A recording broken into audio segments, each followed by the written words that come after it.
Guys,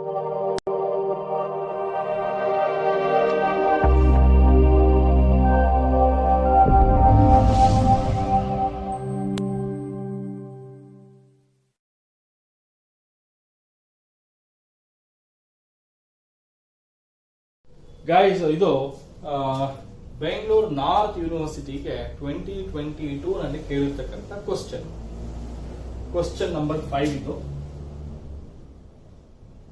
5 marks ಕೇಳಿದ್ದಾರೆ. ಏನಂತ ಇದೆ? Mister Santosh Reddy A foreign cricketer. ನೋಡಿ, ಸಂತೋಷ್ ರೆಡ್ಡಿ ಫಾರಿನ್ ಕ್ರಿಕೆಟರ್. ಏನ್ ಸರ್ ಇಂಡಿಯನ್ ಹೆಸರು ಇದೆ ಅಲ್ವಾ? ಎಷ್ಟೊಂದು ಜನ ಶ್ರೀಲಂಕನ್ ಪ್ಲೇಯರ್ಸ್ ಎಲ್ಲ ಇಂಡಿಯನ್ ಪ್ಲೇಯರ್ಸ್ ಎಲ್ಲ ಶ್ರೀಲಂಕಾ ಆಡಿದ್ದಾರೆ, ಮತ್ತೆ ಜಿಂಬಾಬ್ವೆ ಮೇಲೆ ಜಿಂಬಾಬ್ವೆ ಆಡ್ತಾ ಇದ್ದಾರೆ. ಎಷ್ಟೊಂದು ಜನ ಇದ್ದಾರೆ ಫಾರಿನ್ ಕ್ರಿಕೆಟರ್ಸ್. ನಮ್ಮ ಇಂಡಿಯನ್ ಅವರೇ ಫಾರಿನ್ ಅಲ್ಲಿ ಸೆಟ್ಲ್ ಆಗಿರ್ತಕ್ಕಂಥವ್ರು, ಫಾರಿನ್ ಕಂಟ್ರಿಗೆ ಆಡ್ತಕ್ಕಂಥವ್ರು ಇದ್ದಾರೆ. ಸೊ ಈ ಸಂತೋಷ್ ರೆಡ್ಡಿ ಫಾರಿನ್ ಅಲ್ಲಿ ಕ್ರಿಕೆಟ್ ಆಡ್ತಾ ಇದ್ದ, ಅವನು ಇಂಡಿಯಾಗೆ ಬಂದಿದ್ದಾನೆ. ಪ್ರತಿ ವರ್ಷ ಏನ್ ಮಾಡ್ತಾ ಇದ್ದಾನೆ? ಬಂದು 100 ದಿವಸ ಇಂಡಿಯಾನಲ್ಲಿ ಆಟ ಆಡ್ಬಿಟ್ಟು ವಾಪಸ್ ಹೋಗ್ತಾನೆ. ಯಾವಾಗಿಂದ? 2014-15 ಇಂದ ಇವಾಗವರೆಗೂ, ಅಂದ್ರೆ 24-25, ನಮ್ಮ ಪ್ರೀವಿಯಸ್ ಇಯರ್ 24-25 ವರೆಗೂ ಪ್ರತಿ ವರ್ಷ ಬರ್ತಾನೆ, 100 ದಿನ ಆಡ್ತಾನೆ, ಇಂಡಿಯಾನಲ್ಲಿ ಇರ್ತಾನೆ, ಮತ್ತೆ ವಾಪಸ್ ಅವ್ರ ದೇಶಕ್ಕೆ ಹೋಗ್ತಾನೆ. ಇವನ ರೆಸಿಡೆನ್ಷಿಯಲ್ ಸ್ಟೇಟಸ್ ಏನು ಅಂತ ಕೇಳಿದ್ದಾರೆ. ನೋಡಿ, ಇಲ್ಲಿ ನಾವು ಡಿಪಾರ್ಚರ್ ಡೇಟು, ಅರೈವಲ್ ಡೇಟು ಅವಶ್ಯಕತೆನೇ ಇಲ್ಲ. ಯಾಕೆ ಅಂದ್ರೆ ಅವನೇ ಕೊಟ್ಬಿಟ್ಟಿದ್ದಾನೆ. ಏನಂತ?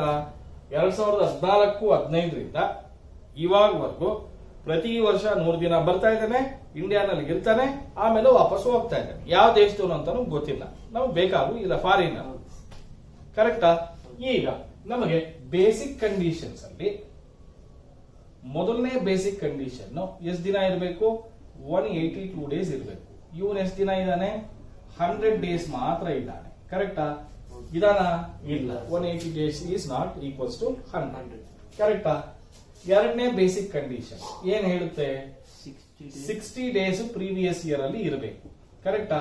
ಇವನ್ ಎಷ್ಟು ದಿನ ಇದ್ದಾನೆ? 100 ಡೇಸ್ ಇದ್ದಾನೆ. ಓಕೆನಾ? Okay. Preceding to the previous year ಅಂದ್ರೆ 23-24, 22-23, 21-22, 20-21. ಇಲ್ಲಿ ಪ್ರತಿ ವರ್ಷ ಎಷ್ಟೆಷ್ಟು ದಿನ ಇದ್ದಾನೆ? 100 ದಿವಸ ಇದ್ದಾನೆ. ಕರೆಕ್ಟಾ? ಹಾಗಾದ್ರೆ ಒಟ್ಟು ಎಷ್ಟು ದಿನ ಆಯಿತು? 400 ಡೇಸ್ ಆಯಿತು. ಅಂದ್ರೆ ಪ್ರೀವಿಯಸ್ ಇಯರ್ ಅಲ್ಲಿ 100 ಡೇಸ್ ಅಲ್ಲಿ ಇದ್ದಾನೆ. 60 ದಿನ ಇರಬೇಕಾಗಿರೋದು ಎಷ್ಟು ದಿನ ಇದ್ದಾನೆ? 100 ದಿವಸ ಇದ್ದಾನೆ. 365 ದಿವಸ 4 ವರ್ಷದ ಇದ್ದಾನೆ. ಪ್ರೀವಿಯಸ್ ಇಯರ್ ಹಿಂದಿನ 4 ವರ್ಷದಲ್ಲಿ 365 ದಿವಸ ಇರಬೇಕಾಗಿತ್ತು. ಎಷ್ಟು ದಿನ ಇದ್ದಾನೆ? 400. ಹಾಗಾದ್ರೆ ಇವನು ಎರಡನೇ ಬೇಸಿಕ್ ಕಂಡೀಷನ್ ಅನ್ನ ಸ್ಯಾಟಿಸ್ಫೈ ಮಾಡಿದ್ದಾನೆ. ಕರೆಕ್ಟಾ? ರೆಸಿಡೆಂಟ್ ಆದ. ಬಟ್ ಆರ್ಡಿನರಿ ರೆಸಿಡೆಂಟಾ? Not ordinary resident. ಅದನ್ನ ಚೆಕ್ ಮಾಡಬೇಕಾದ್ರೆ ನೋಡಿ, ಸ್ವಲ್ಪ ತಲೆ ಉಪಯೋಗಿಸಿ. ಪ್ರತಿ ವರ್ಷ 100 ದಿನ ಬರ್ತಾ ಇದ್ದೇನೆ. ಎಲ್ಲಿವರೆಗೂ ಬರ್ತಾ ಇದ್ದೇನೆ? ಪ್ರೀವಿಯಸ್ ಇಯರ್, ನಮ್ಮ ಪ್ರೀವಿಯಸ್ ಇಯರ್ 24-25 100 ದಿನ ಬಂದಿದ್ದ. ಕರೆಕ್ಟಾ? ಇಲ್ಲೂ ಕೂಡ ಎಷ್ಟು ದಿನ ಇದ್ದ? 100 ದಿವಸ ಇದ್ದ. ಕರೆಕ್ಟಾ? ಎಲ್ಲ 100 ದಿವಸ ಬಂದಿದ್ದ. ಎಲ್ಲಿಂದ? 14-15 ಇಂದಾನು 100 ದಿವಸ ಬಂದಿದ್ದ. ನಮ್ಗೆ ಮೊದಲನೇ ಅಡಿಷನಲ್ ಕಂಡೀಷನ್ ಬೇಡ, ಎರಡನೇದ್ ನೋಡಿ. ಯಾಕೆ? 7 ವರ್ಷದಲ್ಲಿ ಇಲ್ಲಿಂದ ಇಲ್ಲಿಗೆ ಲೆಕ್ಕ ಹಾಕಿದ್ರೆ ಎಷ್ಟು ದಿನ ಬರುತ್ತೆ? 700. ಎಷ್ಟು ದಿನ ಇರಬೇಕು? 730 ದಿನ ಇರಬೇಕು. ಅಂದ್ರೆ ಅವನು ಅಡಿಷನಲ್ ಕಂಡೀಷನ್ 2 ಫೇಲ್ ಆಗಿದ್ದಾನೆ.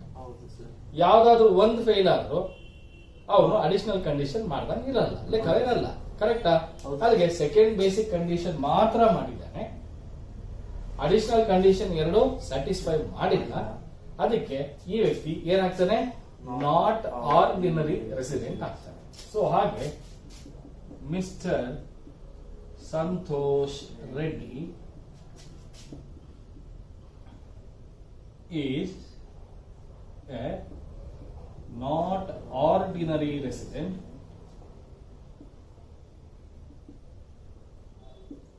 during the previous year 24-25, since he satisfied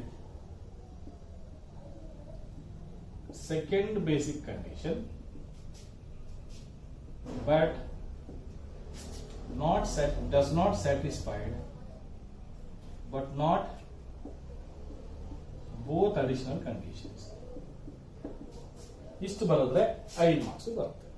ಕ್ಲಿಯರಾ? ಕ್ಲೀನ್ ಆಗಿ ಕಲ್ತ್ಕೊಳ್ಳಿ. ಇನ್ನೂ ಏನಾದ್ರು ಡೌಟ್ಸ್ ಇದ್ರೆ ನನಗೆ ಮೆಸೇಜ್ ಮಾಡಿ ಅಥವಾ ಕಾಮೆಂಟ್ ಎಲ್ಲ ಹಾಕಿ. ಎಲ್ಲ ವಿಡಿಯೋಸ್ ನಿಮ್ಗೆ ಲೈಕ್ ಆಗಿದ್ರೆ ದಯವಿಟ್ಟು ಎಲ್ಲ ನಿಮ್ಮ ಫ್ರೆಂಡ್ಸ್ಗೆಲ್ಲ ಶೇರ್ ಮಾಡಿ. ಎಕ್ಸಾಮ್ಸ್ ಹತ್ರ ಬರ್ತಾ ಇದೆ. ನಾನು ಬೇರೆ ಲೇಟಾಗಿ ಸ್ಟಾರ್ಟ್ ಮಾಡಿದ್ದೀನಿ, ಬ್ಯುಸಿ ಆಗಿದ್ದೆ. ಸೊ ಅದಕ್ಕೋಸ್ಕರ ಅಷ್ಟೇ. Thank you.